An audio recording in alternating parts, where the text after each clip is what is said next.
నమస్తే అండి. నా పేరు డాక్టర్ గౌతమ్. నేను ఇప్పుడు సిట్టింగ్ ఎమ్మెల్యే అండ్ మినిస్టర్ అయిన అంబటి రాంబాబు అల్లుడిని. అది నా దురదృష్టం. ఎవరు ఏం చేయలేరు. బట్ ఈ వీడియో చేయాలా లేదా అని నేను చాలాసార్లు ఆలోచించి చేయటం నా బాధ్యత అని అనుకున్న తర్వాత నేను ఈ వీడియో చేస్తున్నాను.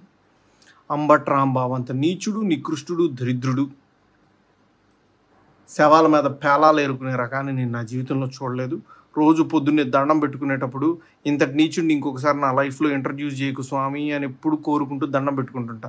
అంత భయంకరమైన వ్యక్తి. ఎందుకు ఇప్పుడు చెప్తున్నానంటే తన పోటీ చేయబోయే పోస్ట్ అలాంటిది. ఏ పోస్ట్కి అయితే మంచితనం, మానవతా విలువలు, కనీసం బాధ్యత ఉండాలో వీటిల్లో అందరికీ 100% అందరికీ అన్నీ ఉండక్కర్లేదు. 0.001% కూడా లేని వ్యక్తి అంబటి రాంబాబు. ఇలాంటి వ్యక్తికి ఓటేసేటప్పుడు మనకి తెలియకుండానే కొన్నిటిని మనం ప్రోత్సహిస్తున్నట్టు. ఎలాంటి వాటిని?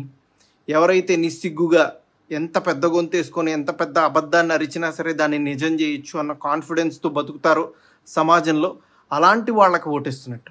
ఎంత లేకి పని అయినా చేసి చాలా హుందాగా బతకచ్చు సమాజంలో అని అనుకునే వాళ్ళకి ఓటేస్తున్నట్టు. ఏదైనా చేసి సిగ్గు లేకుండా సిగ్గులేని తనాన్ని ప్రోత్సహించవచ్చు అని అనుకునే వాళ్ళకి మనం ఓటేస్తున్నట్టు. ఇలాంటి వాళ్ళకి ఓటేస్తే ఇవే సమాజం యొక్క తలరాతలాగా మారి రేపు సమాజం కూడా ఇలానే తయారవుతుంది.